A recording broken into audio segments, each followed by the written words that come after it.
Sudah terlihat di layar teman-teman? Sudah, Ibu. Oke, sebentar saya pindahkan ke atas. Benar full screen ya. Ya, hari ini ada 3 golongan yang akan kita pelajari gitu ya. Yang pertama ada golongan inti piridin. Jadi di golongan ini gitu ya, teman-teman seperti biasa tetap akan diajari untuk menggunakan organoleptis, kelarutan, pengarangan, reaksi warna, dan reaksi kristal. Ya, yang sebentar lagi akan kita praktekkan di laboratorium. Kemudian, nah, apa sih golongan inti piridin? Gitu ya. Jadi kalau penggolongan senyawa obat itu lagi-lagi digolongkan pada struktur kimianya. Di sini, ya, struktur kimianya, ya, dia punya gugus piridina, gitu ya, atau piridin ya, di mana dia adalah gugus benzena, tapi salah satu atom C-nya digantikan oleh N. Nah, ini yang disebut dengan piridina. Nah, obat yang punya gugus ini, maka dia akan digolongkan sebagai golongan obat inti piridin. Ya, ini N-nya turun ke bawah ya. Inti piridin ya. Apa aja nih senyawa yang termasuk dalam golongan inti piridin ya? Contohnya adalah golongan-golongan alkaloid seperti INH atau isoniazid. Kemudian ada nikotinamid. Nah, kita lihat benar nggak dia punya gugus itu. Oke. Nah, secara manfaat, tentunya teman-teman sudah sering mendengarnya gitu ya di apotek gitu ya, bahwa tablet isoniazid atau INH itu adalah obat antibiotik yang digunakan untuk mengobati tuberkulosis atau TBC. Seperti obat-obatan yang lain, jadi isoniazid ini bekerja dengan cara membunuh atau menghentikan pertumbuhan bakteri Mycobacterium tuberculosis yang merupakan penyebab dari tuberkulosis itu sendiri. Kemudian ada nikotinamid atau niasinamid gitu ya. Merupakan suatu turunan dari vitamin B. Jadi dia turunan dari niasin ya yang biasanya digunakan untuk mencegah dan mengobati deviasi dari niasin gitu ya. Kekurangan niasin dapat menyebabkan diare, pikun, lidah kemerahan, kulit merah dan mengelupas. Nah, banyak sekali penelitian yang menunjukkan bahwa niacin mempunyai efek antiinflamasi dan anti peradangan. Jadi biasanya juga dia sering ditambahkan pada apa namanya sediaan kosmetika untuk mengatasi jerawat. Ya, contohnya seperti itu. Oke, untuk golongan inti piridin ya, jadi formatnya ada segi 6 ya, segi 6 dengan serang apa ikatan rangka berselang-seling gitu ya, di mana salah satu atom karbonnya digantikan dengan nitrogen. Nah, ternyata jika senyawa obat itu punya khas piridin seperti itu, maka ketika suatu sampel senyawa obat ditambah dengan asam sitrat, asam asetat anhidrat, lalu teman-teman panaskan, maka dia akan menghasilkan warna merah violet ya, di mana warna ini adalah ya warna khas dari golongan inti piridin. Jadi ini untuk uji umumnya ya, uji penggolongnya. Oke, kita masuk ke INH atau isoniazid. Perhatikan rumus struktur kimia yang ada di pojok kiri atas. Ya, dilihat ya. Di sini ada gugus piridina. Makanya INH termasuk golongan inti piridin ya. Kalau teman-teman lihat di gambar, ya, lihat di gambar, bentuknya bagaimana? Oh, dia bentuknya serbuk. Warnanya putih. Kalau besok dicium gitu ya, dia tidak punya bau, tapi kalau dirasa dia rasanya pahit. Ini INH. Kemudian kita lihat nikotinamid. Nikotinamid sama, dia punya gugus piridina ya, sehingga apa gitu ya. Kita lihat secara strukturnya atau secara organoleptisnya, bentuknya serbuk. Warnanya pun putih, dia tidak berbau dan rasanya pahit. Jadi kalau dua benda ini didekatkan gitu ya, atau dua senyawa obat ini didekatkan, sebenarnya kita tidak bisa membedakannya secara organoleptis ya. Nah, gimana cara membedakannya? Kita lakukan reaksi lainnya. Next. Nah, kita lihat juga kelarutannya gitu ya. Di kelarutannya dengan melihat struktur kimianya tadi gitu ya, di sana kita bisa lihat bahwa memang dia punya gugus polar dan nonpolar. Sehingga otomatis dia akan larut dengan baik baik dalam air asam, basa, maupun alkohol. Nikotinamid pun demikian adanya. Nah, pengarangan, pengarangan gitu ya, untuk INH ya dan nikotinamid warna mula-mula sama-sama putih ya. Ketika meleleh, INH akan punya warna lelehan berwarna kuning. Sedangkan nikotinamid itu cenderung tidak berwarna, jadi dia bening ya, tidak berwarna bening. Kalau ini kuning kuning bening ya. INH dia punya dan nikotinamid sama-sama menghasilkan asap putih ya. Baunya kalau INH baunya seperti bau khas obat, sedangkan kalau nikotinamid baunya menyengat ya. Sisa pijar, jadi setelah teman-teman panaskan terus teman-teman diamkan, maka nanti akan terlihat warnanya kuning jernih ya atau dia tidak berwarna. Nah, nanti tolong data ini teman-teman masukkan di worksheetnya teman-teman ya, supaya besok enak pada saat ujian di lapangan. Nah, ini contohnya ya. Oke. Yang di atas nikotinamid, yang di bawah INH. Jadi, nanti kalau teman-teman lihat warna mula-mula nikotinamid itu putih, ya. Kemudian dia meleleh, meleleh dia warnanya kuning, kuning bening, lebih tepatnya bening sih, ya. Nggak, kuningnya nggak terlalu kuat gitu ya. Kemudian ada asapnya, ya, asapnya putih, ya. Kemudian sisa pijarnya kuning jernih.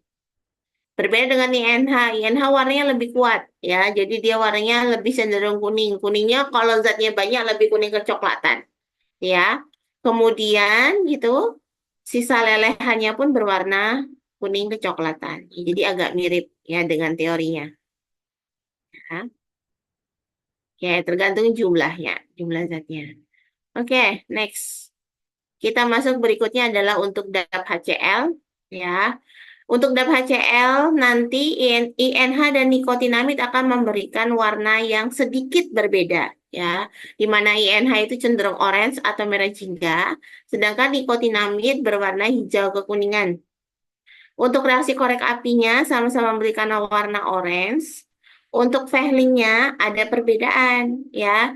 Kalau di sini untuk Vehling-nya gitu ya, INH dia ketika teman-teman panaskan maka akan terbentuk endapan merah bata. Hal ini yang tidak ditemukan pada nikotinamid. Ya, kalau nikotinamid larutannya akan tetap sama gitu ya, atau akan hanya cenderung berubah warna lebih biru, tapi tidak ada endapan. Nah, yang dikejar adalah endapan merahnya. Berarti yang positif itu hanyalah INH. Nih ya. Jadi kalau INH dia punya endapan coklat ya, sedangkan ya kalau nikotinamid ketika dipanaskan dia hanya berubah warna aja semakin biru ya, tapi dia tidak ada endapan merahnya. Oke. Selanjutnya, untuk reaksi warna ketika zat ditambah dengan larutan NaOH kemudian dipanaskan, maka akan terbentuk gas amonia. Kalau ada reaksi seperti itu, teman-teman ada pembentukan gas amonia, pokoknya ingatnya konsepnya dua. Ya, pasti dia ada bau pesing atau bau menyengat gitu ya, atau kayak bau pikok rambut gitu ya, pewarna rambut gitu ya. Dan ya, pasti dia akan mengubah warna kertas lakmus merah menjadi biru. Nah, ini yang perlu teman-teman ingat. Nah, pada INH dan nikotinamid gitu ya, karena di dalam strukturnya itu ada atom N gitu ya. Nah, reaksi itu sangat mungkin untuk melepaskan NH4+ atau NH3 ya, sehingga nanti bisa teramati melalui bau dan melalui perubahan warna. Nah, selanjutnya, jika teman-teman punya zat, terus teman-teman tambahin dengan NaOH, lalu ditambahkan dengan larutan iodium, maka nanti akan terbentuk larutan coklat dan ada gelembungnya. Sedangkan gitu ya, di nikotinamid ini tidak kita lakukan karena dia bukan reaksi khas untuk nikotinamid. Kuprifil. Kuprifil di NH tidak dilakukan, tapi di nikotinamid dilakukan. Hasilnya adalah dia berwarna biru muda. Ya, jadi dia bisa menghasilkan warna biru muda. Oke, Uji berikutnya adalah ketika teman-teman menambahkan INH dengan FeCl3, maka nanti teman-teman akan melihat ada gelembung udara di dalam larutan dan larutannya berwarna coklat. Sedangkan reaksi ini tidak kita lakukan pada nikodinamit. Zat ditambah dengan reaksi Dragendorf, terus teman-teman kocok. Di sini hanya untuk nikotinamid ya. Maka nanti akan terbentuk larutan berwarna merah darah. Ya. Kemudian zat ditambah vanilin, ditambah mentol, ditambah HCl2N. INH nanti akan terbentuk kuning kehijauan, sedangkan di nikotinamid tidak kita lakukan. Ini lihat ya. Warnanya lebih kurang seperti ini ya. Jadi zat tambah FeCl3 ya untuk INH. Kemudian ini NH dengan penambahan vanilin dan metanol ya. Jadi terbentuk warna orange. Sedangkan ketika zat ditambah nikotinamid kuprifil, tadi dia tetap biru ya. Ini adalah warna zat ditambah dengan Dragendorf. Harusnya tadi warnanya apa? Harusnya dia berwarna larutan merah darah, tapi pada saat di praktek kemarin dia hanya dapat warna orange. Ya, nanti ditulis teori sama prakteknya seperti apa. Oke, kemudian ada reaksi Nessler. Untuk reaksi Nessler ini ada kuning, endapan putih, ya. Jadi larutannya kuning, endapannya berwarna putih untuk nikotinamid. Untuk reaksi kristalnya ini cukup khas teman-teman untuk INH. Jadi teman-teman pakainya adalah reaksi Dragendorf. Nanti ambil, kalau ada reaksi Dragendorf, misalnya besok ujian, gitu ya, kan awalnya kan Bapak kasih waktu untuk latihan dulu ya. Nanti ketika ada pembuatan kristal, maka nanti teman-teman kristalnya teman-teman taburi di atas kaca preparat. Tipis aja, nggak usah banyak-banyak. Setelah itu, teman-teman teteskan dengan HCl. Jadi diteteskan 1-2 tetes sampai dia larut, tapi jangan sampai melebar keluar ya. Setelah itu, teman-teman tambahkan 1 tetes Dragendorf. Biarkan sekitar 15-30 menit karena reaksi pembentukan kristalnya ini lama, teman-teman. Makanya ketika teman-teman ingin melakukan reaksi kristal Dragendorf, sebaiknya dilakukan di awal praktikum. Ya, jangan dilakukan di akhir praktikum. Nanti lewat waktunya. Jadi, lakukan di awal praktikum. Jika perlu, teman-teman lakukan pemanasan. Jadi, pemanasannya hanya sekilas, dilewatkan di atas api. Nah, untuk kristalnya, untuk INH, dia kristalnya cukup khas ini, teman-teman. Gua besarkan. Ya. Jadi, kalau teman-teman semoga kelihatan ya. Ya, kalau teman-teman lihat, bentuknya itu adalah gepeng-gepeng seperti pecahan kaca, tapi bukan yang kuning-kuning ini ya. Nih ya. Jadi dia bentuknya adalah yang gepeng-gepeng di belakangnya. Jadi persis kayak pecahan kaca. Nah, itu adalah bentuk kristal dari INH. Oke. Dan itu teman-teman juga bisa mengamati kristal INH menggunakan asam pikrat. Jadi nanti caranya sama zat ditambah ditaruh di dalam objek kelas, kemudian dilarutkan dengan 1 atau 2 tetes HCl, kemudian ditambah dengan 1 tetes bereaksi asam pikrat, maka nanti akan terbentuk kristal seperti pada gambar berikut. Nih, ya. Ini adalah kristal INH. Jadi bedanya dengan Dragon Draft gitu ya. Dragon Draft dia lebih peta-peta gitu ya. Tapi kalau yang di sini dia tetap kaca bening ya, cuman bentuknya lebih panjang ya, seperti persegi panjang dan ada beberapa yang gompel. Oke. Nah, untuk nikotinamid dia lebih khas lagi gitu ya. Jadi kalau teman-teman misalkan gunakan eh, reaksinya Dragendorf ya, kalau ingin membedakan antara INH dengan nikotinamid pakailah kristal Dragendorf. Kalau INH dia akan berbentuk pecahan kaca, sedangkan kalau pada nikotinamid dia akan membentuk roset. Ya, jadi sebenarnya bentuknya utuhnya seperti ini. Ya, tapi yang ditangkap itu biasanya juga dapat berupa patahan-patahannya. Ini contoh gambar yang di bawah. Patahan-patahannya, tapi warna khas dari nikotinamidnya tidak hilang.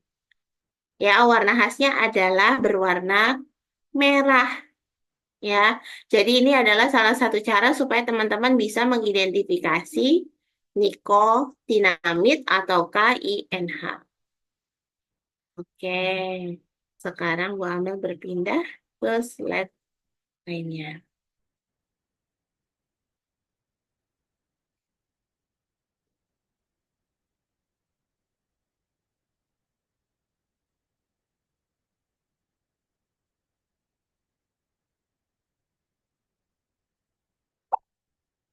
Saya bergeser ke slide lainnya. Apakah terlihat, teman-teman? Terlihat Terlihat, Ibu. Bu. Oke. Ya. Gombal masuk berikutnya adalah untuk golongan obat lainnya. Nanti dibuka ya di worksheet ya, di apa namanya petunjuk praktikumnya. Ya, ada golongan obat lainnya. Nah, di sini golongan obat lainnya gitu ya, teman-teman diminta untuk apa namanya mempelajari diwakilkan oleh natrium siklamat, natrium sakarin, dan ZNO. Nah, kenapa dia termasuk golongan obat lainnya? Sebenarnya dia kalau dibilang obat, dia bukan obat. Tapi dia adalah zat yang biasa ditambahkan dalam sediaan obat. Ya, siapa dia? Natrium sakarin, natrium siklamat, dan ZNO. Di lab sama, organoleptis, kelarutan, pengarangan, reaksi warna, reaksi kristal itu dilakukan. Ya. Untuk natrium siklamat dan natrium sakarin, dua-duanya adalah apa? Pemanis buatan. Jadi biasanya dia ditambahkan gitu ya, tapi tidak boleh melebihi ambang batasnya. Nanti coba dicek sendiri ya. Ambang batas diperbolehkan penggunaan sakarin dan siklamat dalam produk produk makanan atau sediaan obat itu berapa? Ya. Kenapa dipakai? Karena ternyata kadar kemanisan natrium siklamat itu 30 sampai 50 kali lebih tinggi daripada gula dan sukrosa. Jadi sedikit aja dia udah manis banget gitu ya. Sedangkan natrium sakarin itu mencapai 350 kali lebih tinggi daripada gula dan sukrosa. Makanya gitu ya, karena tingkat manisnya ini dia banyak digunakan dalam industri farmasi dan makanannya supaya menghemat biaya produksi. Nah, secara penampakan teman-teman bisa lihat ya, di atas itu adalah natrium siklamat. Bentuknya bagaimana? Kristal ya, kristal jarum seperti micin, rumus kimianya seperti ini, natrium siklamat. Sedangkan yang di bawah adalah natrium sakarin, bentuknya seperti gula, kecil-kecil, ya, bening, kotak-kotak, gitu ya. Yang membedakan dari strukturnya, ya, sama-sama berbeda, sama-sama punya S, sama-sama punya N, gitu ya, sama-sama punya ikatan rangka pada O, tapi kalau pada natrium sakarin dia punya benzen. Ya, sedangkan di sini tidak ada. Ya, kita langsung masuk ke berikutnya. Yang berikutnya adalah ZNO. Ya, sebenarnya kalau dari tampakan fisik, senyawa golongan lainnya ini sangat mudah untuk ditentukan ya, karena yang satu bentuknya jarum, yang satu bentuknya kristal, yang ZNO bentuknya seperti tepung. Ya, ya biasanya ditambahkan pada sediaan bedak dan lain-lain dia. Jadi bentuknya memang kayak tepung. Nah, tapi besok pada saat ujian sama Mbak Salsa nanti natrium siklamat atau natrium sakarinnya digerus sama dia. Biasanya digerus akhirnya dia tidak kelihatan bentuk kristalnya. Biasanya seperti itu. Jadi nanti yang dilihat adalah uji-uji lainnya. Oke. Zinc oksida atau ZNO itu biasanya digunakan untuk mencegah ruam di kulit akibat popok, ya, iritasi luka iritasi kulit ringan dan lainnya, ya. Kemudian biasanya dia dicampurkan pada apa? Pada sunscreen, obat jerawat, sabun, jenis kosmetik lainnya. Ya, jadi memang dia adalah bahan tambahan dalam sediaan farmasi. Oke, langsung saja kita mulai untuk uji organoleptis. Untuk organoleptis natrium siklamat, teman-teman bisa lihat di sini. Ya, bentuknya adalah apa? Bentuknya berbentuk kristal, ya. Kristalnya kristal jarum. Silakan nanti ditulis, ya, di bukunya. Oh, kristal jarum. Warnanya bagaimana? Warnanya putih. Dia tidak berbau dan rasanya manis. Ya, jadi bentuknya seperti ini. Oke. Kemudian untuk organoleptis, ya, bentuknya sekristal seperti kristal gula. Warnanya putih, dia tidak punya bau. Rasanya punya cukup ciri khas kalau di organoleptis gitu ya. Awalnya manis, lama-lama pahit. Ya, jadi rasanya awal-awalnya manis tapi lama-lama pahit. Kemudian untuk zinc oksida, dia serbuk halus ya, warnanya putih, dia tidak berbau, tidak punya rasa. Jadi sebenarnya secara organoleptis, andaikan tidak dihaluskan nanti oleh Mbak Salsa, secara bentuk pun tiga zat ini dia sudah berbeda ya, dan dari rasa pun dia berbeda. Untuk kelarutan dari struktur kimianya gitu ya, kita lihat bahwa natrium siklamat itu dan natrium sakarin dia larut di dalam air baik dingin apalagi panas gitu ya. Sedangkan ZNO dia harus gitu ya, harus di apa nih? Dipanaskan dulu airnya. Jadi dia hanya larut ketika airnya panas ya. Dalam asam, siklamat dan sakarin, kalau asamnya asam dingin atau HCl-nya tidak dipanaskan gitu ya, maka dia akan tidak larut, tetapi dia akan larut dalam kondisi panas. Ya, zinc oksida larut. Jadi secara sifat kelarutan jelas berbeda. Ya. Kemudian dalam basa, sakarin dan siklamat larut, tapi di dalam ZNO untuk dalam basa dia tidak larut. Nah, untuk alkohol semuanya tidak larut. Ya, karena dia memang kecenderungannya adalah polar. Oke. Untuk pengarangan warna sama-sama putih, lelehannya siklamat dia bening, tapi natrium sakarin dan ZNO dia tidak meleleh. Ya. Ada asap, semuanya menghasilkan asap, sama-sama putih, berbedanya apa? Siklamat tidak berbau, sakarin bau khas sakarin, gitu ya. Kemudian ZNO itu rasanya tidak enak, baunya tidak enak, baunya baunya nggak enak pokoknya ya, bukan kategori bau obat, tapi dia baunya nggak enak, jadi punya khas sendiri gitu ya. Kemudian untuk sisa pijarnya, ya, dia berwarna kristal hitam, ya, berbentuk sisa pijarnya hitam. Sedangkan sakarin tadi dia tidak meleleh ya, jadi dia dalam bentuk kristalnya, tapi kristalnya menghitam, ya. Sedangkan kalau ZNO tetap berwarna putih atau kalau suhunya terlalu tinggi, gitu ya, dia akan berwarna kuning muda, tapi tidak ada lelehan. Jadi benar-benar masih bentuk serbuknya. Nah, perhatikan gambar yang ada di depan ya teman-teman ya. Ketika teman-teman jadi ada reaksi Bernstein ya. Ini reaksi yang cukup bisa untuk membedakan antara natrium siklamat dengan natrium sakarin. Nah, kita lihat dulu ya untuk natrium siklamat. Ya, jadi caranya adalah teman-teman tambah dengan resorsin, terus teman-teman tambah dengan H2SO4 pekat, teman-teman panaskan, maka nanti dia akan terjadi warna coklat. Yang kalau teman-teman dinginkan, terus teman-teman tambah Aquades, air ya, terus teman-teman kasih NaOH 2 tetes, maka terjadi coklat kemerahan. Nah, kalau warna larutan ini teman-teman bawa ke kotak UV atau ke kotak fluorescence gitu ya, maka nanti warna yang terlihat adalah warna ungu kehitaman. Nah, besok dicek ya.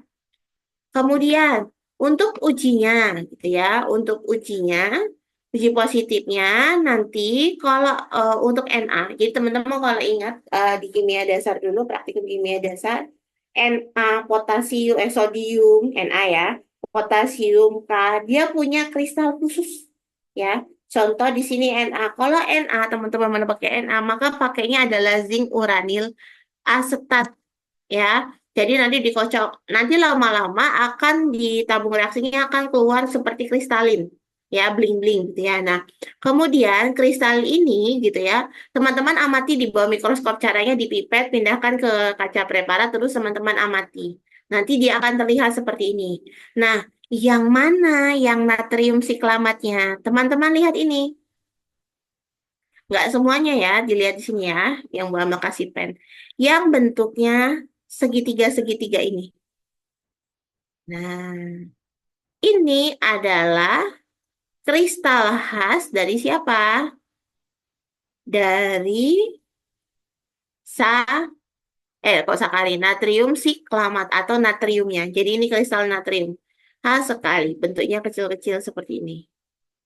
Ya, bukan yang gepeng-gepeng ini ya, tapi yang segitiga-segitiga ini. Nah, ini adalah kristal khas zinc uranyl asetat dengan natrium siklamat. Nanti kita bandingkan dengan punyanya natrium sakarin. Sama-sama natrium tapi bentuknya sedikit berbeda. Ini ya tadi ya, yang untuk siklamat. Jadi ketika zat ditambah zianuranil asetat, dia bentuknya seperti ini ya. Jadi kristal kristal paling banyak kristal segitiga-segitiga ini. Tapi ada juga dia kalau kristal utuhnya seperti ini. Ya, tapi jarang ketemu. Tapi biasanya ada.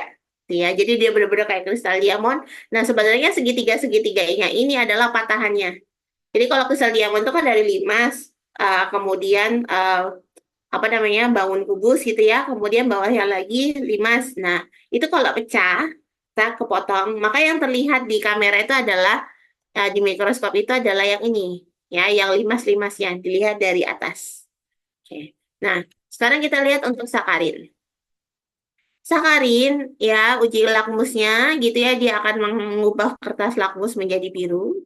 Kemudian kalau ditambah FeCl3, dia akan berwarna coklat muda.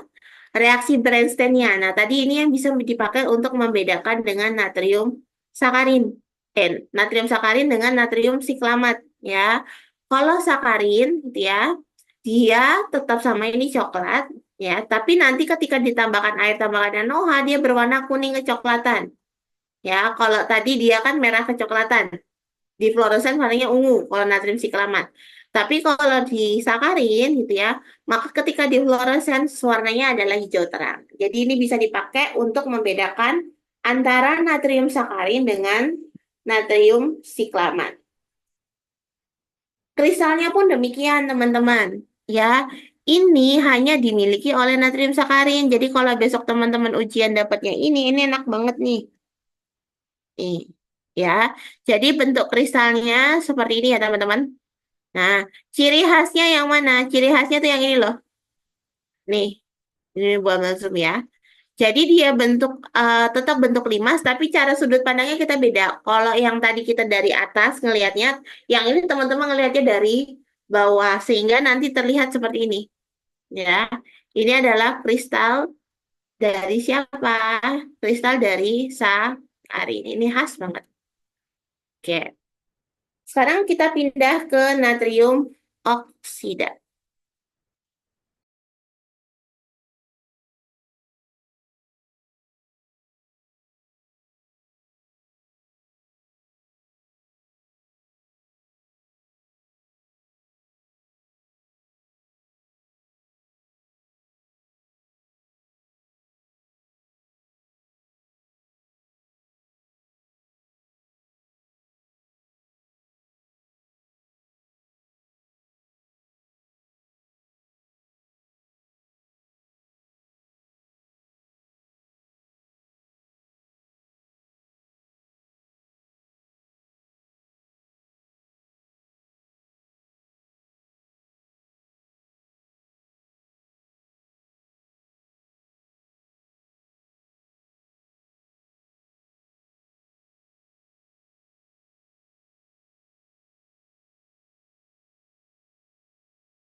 Oke, gua lanjut ya.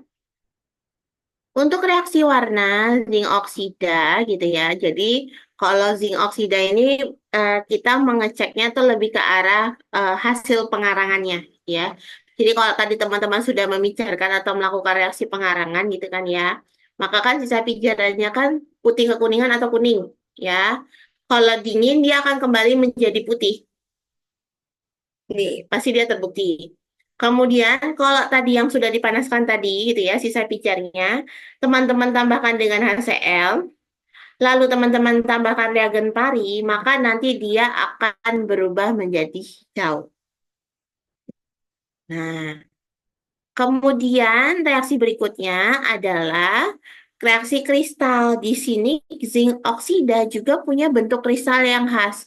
Jadi bentuknya itu kotak-kotak, tapi tengahnya kayak ada bekas pecahan. Jadi kayak es batu dipukul tapi nggak pecah. Kayak retakan di tengahnya. Jadi letaknya benar-benar di tengah ya.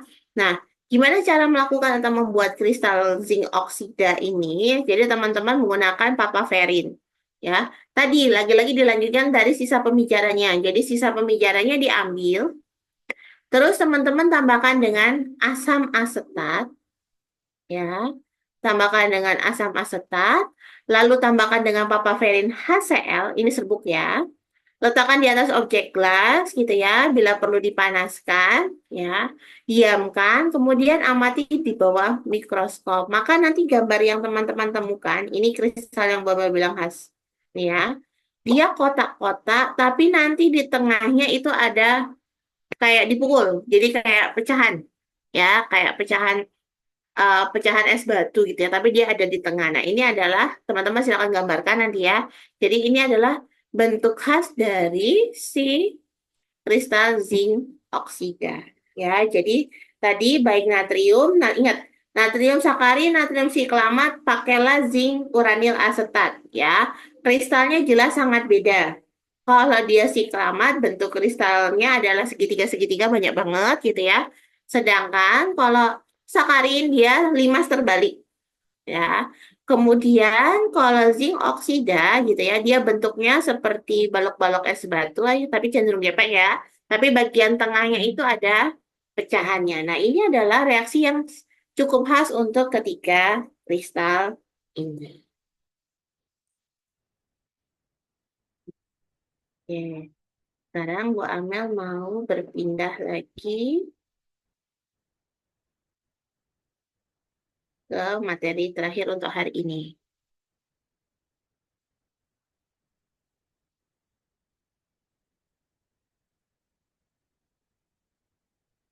Ya,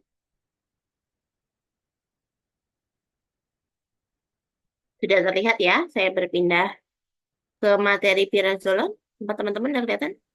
Sudah, Bu. Sudah, Bu. Oke.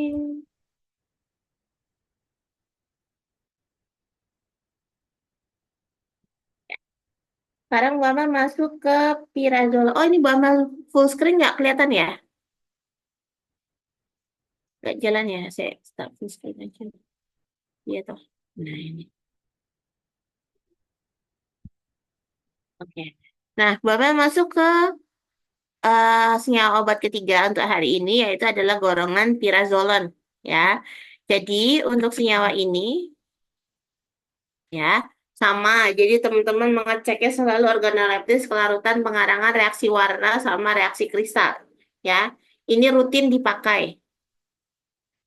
Suara Bu Amel masuk nggak? Masuk, Bu. Masuk ya, soalnya indikator suara Bu Amel nggak kelihatan di layar. Oke, sip. Lanjut.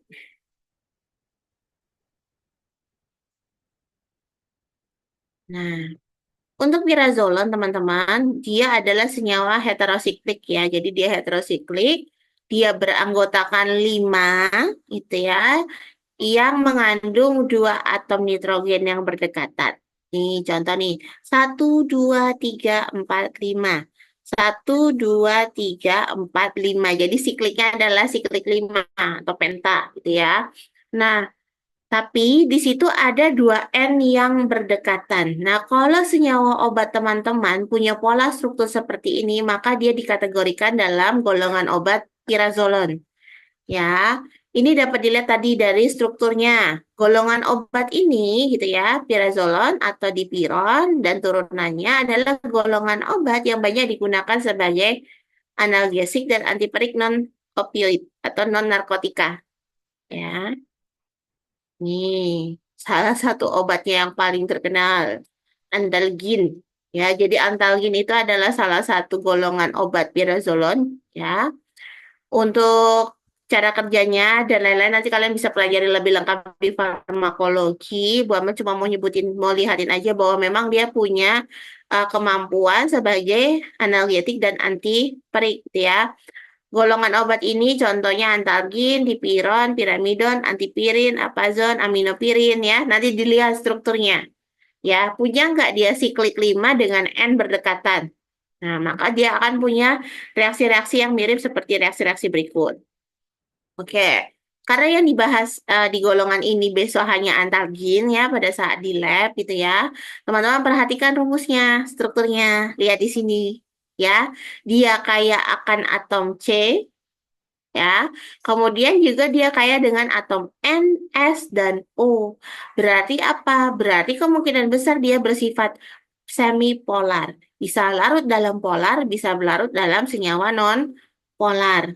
Nah, antalgin biasanya dijual di pasaran dalam bentuk serbuk, tapi ada juga yang cair. Kalau yang di lab yang kita pakai adalah dalam bentuk serbuk. Ya. Kemudian zat ini larut dalam 1,5 bagian air, 30 bagian etanol, tidak larut dalam ether, CH3, Cl3, dan aseton. Oke, ini reaksi umumnya ya teman-teman ya. Teman-teman bisa lihat di situ ada reaksi Brody, ada reaksi Vitali. Ya kalau reaksi Brody nanti dia pembentukan cicin merah ungu pucat ya. Kemudian reaksi Vitali dia akan membentuk warna coklat terang. Lalu ada reaksi Mandelin, gitu ya, dia berwarna coklat. Ada reaksi Lieberman, warnanya biru. Zat tambah FeCl3 warnanya ungu, ya. Kemudian zat ditambah HNO2 atau zat tambah HCl, gitu ya, warnanya biru tidak stabil. Kemudian ada zat ditambahkan dengan oksidator, warnanya merah sampai biru, ya. Lalu zat ditambah dengan H2SO4 pekat dan KMNO4 nanti warnanya ungu. Ya, warna ungu dari KMNO4-nya akan hilang. Jadi nanti yang masuk duluan ke tabung reaksi untuk yang ini ya adalah KMNO4-nya dan H2SO4-nya. Baru nanti teman-teman tambahkan dengan si antalginnya. Maka nanti otomatis warna dari KMNO4-nya akan hilang. Kemudian untuk zat tambah agulen 3 nanti dia akan terbentuk kristal ungu. Kalau teman-teman tambahkan dengan asam nitrit atau dengan cara NaNO2 ditambah ACl nanti akan terbentuk endapan jingga ya sampai dengan coklat. Tapi ditambah beta neftol dulu ya. Ini reaksi-reaksi yang ada dalam antalgin, tapi tidak semuanya kita lakukan di lab ya. Jadi hanya beberapa saja. Oke, ini antalgin yang ada di lab. Ya, jadi bentuknya serbuk, warnanya putih, dia punya bau khas obat, rasanya pahit. Oke. Kemudian tadi yang seperti Bu Amel bilang, karena dia kayak akan gugus polar dan non-polar bersifat semipolar, maka dia akan praktis larut dalam air, asam, basa, dan alkohol. Alkoholnya pun karena etanol. Ya, jadi dia praktis larut. Ya, dilihat di gambarnya bahwa tidak ada endapannya, semuanya larut. Kemudian kalau pengarangan seperti ini ya teman-teman, warna mula-mula putih, kemudian warna lelehannya adalah coklat kuning. Ini ketangkepnya kayaknya warnanya lebih ke arah hitam ya. Jadi ini tuh laporan mahasiswa Mbak Mel foto, Mbak Mel belum sempat melakukannya sendiri gitu ya. Jadi tertangkapnya agak kehitaman, tapi warna aslinya coklat kuning teman-teman. Kemudian ada asap iya, baunya putih. Ini baunya bau khas ya, bau khas obat nyengat ya. Kemudian sisa pijarnya adalah coklat kehitaman. Nah, reaksi dengan FeCl3 ini adalah reaksi yang bertahap. Jadi kalau teman-teman tambahkan zat tambah FeCl3, biasanya dapat warna pertama ungu. Terus lama-lama didiamkan hijau, lama-lama kuning, lama-lama tidak berwarna. Ya, karena dia tadi apa? Bisa mereduksi si FeCl3-nya, ya. Kemudian zat ditambah dengan asam nitrit atau HCl tambah NaNO2 dengan AA, maka nanti AA itu artinya jumlahnya sama ya. Kalau ini 2 tetes, maka ini 2 tetes. Ini 5 tetes, maka ini 5 tetes gitu ya. Maka nanti warnanya jadi biru, jadi kuning, lama-lama dia tidak berwarna. Zat ditambah dengan AgNO3. Ya, steateritis dia nanti agak sedikit keunguan, tapi kalau teman-teman kocok kayak gini, ada gemerlapan di dinding.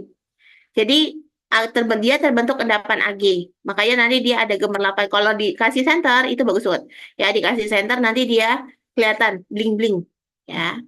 Kemudian zat ditambah DAP HCl warnanya kuning kehijauan. Zat ditambah Mayer nanti larutannya kuning jernih ya. Kalau nanti zat ini kemudian larutan ini teman-teman tambah HCl, maka dia akan menjadi kuning menjadi keruh dan nanti ada endapan kuningnya. Nih, ya. Larutan ini, kemudian nanti di sini ada gambar 8, tapi ini secara teori harusnya ungu, ya. Cuma kemarin secara praktek dapatnya tetap orange, cuman gambar 8-nya dapat. Berarti endapan Ag-nya ada. ya. Ini yang nitrit, ya. Kemudian ini yang DAP HCl, ini yang FeCl. Kalau didiamkan tadi ya, lama-lama nanti akan hilang. Ini foto di awal ini kayaknya, tengah-tengah baru mereka foto. Oke, 3 selesai gitu ya. Bu Amel tuh sebenarnya mau ngajak teman-teman tuh mau saya ajak untuk demonstrasi. Cuma kan bahannya ada di lab semua. Kita jadwal praktikum sore banget ya. Kalau misalkan hari Selasa, karena misalnya Bu Amel mau demokan untuk reaksi-reaksinya untuk beberapa gitu ya, dan itu ada di lab. Kalau jam 12-an atau jam 1-an bisa nggak ya teman-teman? Selasa besok. Selasa. Belum bisa, Ibu. Hah? Belum Ada, bisa? iya, kerja sampai jam 2, Ibu. Oh, kerja sampai jam 2 ya. Kalau misalnya nonton demonstrasinya, nanti Nonton. ah, jadi nantinya maksud Bama, kalau di jadwal kan kita sore ya. Sore kan ya. Sore Ya, itu Mas, kan labnya udah Mas, tutup. Jadi ini Bama aku kalau mau demoin ini loh warnanya kayak gitu tuh agak susah karena bawa bahannya cukup banyak. Sementara itu kan banyak larutan pekat. Nah tapi nanti dirembuk ya. Dirembuk ya. Kalau misalnya teman-teman berkenan, Bu Amal demonstrasikan cara kerjanya. Saya minta kalau bisa hari Selasa tapi sebelum jam 3 sorean. Nah, jamnya jam berapa nanti ya Bu Amel manut? itu kan by Zoom juga kan, Itu Bu? online, Bu. Mm-mm. Ya kan by Zoom Online. juga kan, Oh, bukan bisa. datang. Iya, kalau misalnya Iya, by Zoom juga. Jadi Bu Amel mau nunjukin cara ngarangin gini loh, biar besok pas pas apa namanya pas ke lab nggak terlalu absurd. Ya kan selama ini kan baru penjelasan-penjelasan tok kan ya, belum ada demonya kayak gitu cara bikinnya. Kalau misalnya mau Selasa, tapi nanti Bu Amel dikabarin ya. Kalian bisa gabung Zoom-nya jam berapa? Oke? berarti Selasa itu seperti maju jadwal ya, Bu ya? Seperti majuin jadwal. Berarti Majuin nanti jadwal berarti ya. Tapi nanti nanti difixkan ya. Labnya itu kan tutupnya jam 15.30. Berarti kalau bisa sebelum itu. Supaya Bama nggak, kalau bawa bahan ke rumah tuh terlalu banyak soalnya Mas, Mbak. berarti kalau pagi gitu juga bisa ya, Bu ya? Atau Pagi kayak sama reguler, ketemu sama reguler. hari Selasa pagi, ya bisa. Kalau mau jam 10-an. Kayaknya Oh, udah nggak ada lab. Tapi Selasa ya. Nah, Senin masih dipakai labnya. oh iya, Bu, baik, Bu. Nanti kita Nanti kabarin aja ya. ya Teman-teman Selasa maunya itu yang ya. jam berapa? Yang penting Selasa sebelum jam labnya pulang. Maksud Bamel biar Bamel bisa demoin ini loh cara ngarangin, ini loh cara cara apa nambahin warna larutan dan lain-lain. Gitu ya. Baik, Bu. Oke, oke. Oke. Oke, dari Bu Amel hari ini sampai sini dulu. Prinsipnya masih sama teman-teman. Recordingnya nanti tolong di-share ya Mas Udin ya. Nanti teman-teman silakan dilengkapi dulu ya. Secara teoritik di lembar di petunjuk praktikum teman-teman hasilnya seperti ini loh. Nanti hari Selasa Bu Amel akan demonstrasikan. Setelah nanti demonstrasikan Bu Amel akan nambah sedikit 2 materi yang belum sempat dijelaskan. Gitu ya. Gitu. Oke. Oke, kalau tidak ada pertanyaan, Mau nanya, boleh Bu. diakhiri. Oh, boleh, Mas Udin, monggo. Bu, maaf mau nanya, Bu. Ini kan nanti Mm-mm. pas apa namanya? Luring itu yang diujikan apa ya, Bu ya? Besok Biar di pertemuan terakhir Bu Amel kasih. nggak Tak mendadak cariin banget yang itu. mudah. Oh, oke, Oh, oke. ya tetap loh mendadak kelas pagi malah dapat dapat semuanya. Lagi Bu Amel rembukin sama Mbak Salsa. Biar nanti maksudnya tetap dapat ke cover semua ya. Skillnya dapat, ininya dapat ya. Oke, Tanggal berapa Bu. sih, Mas, ke sini? Tanggal Ke 4, kampus? tanggal 4 kayaknya, Bu, sekitar tanggal 4-an. Tanggal 4-an tuh eh saya tolong di-share jadwalnya dong. Saya nyari-nyari di grup kok nggak ada ya grup dosen jadwalnya. Udah dibagi Putri belum?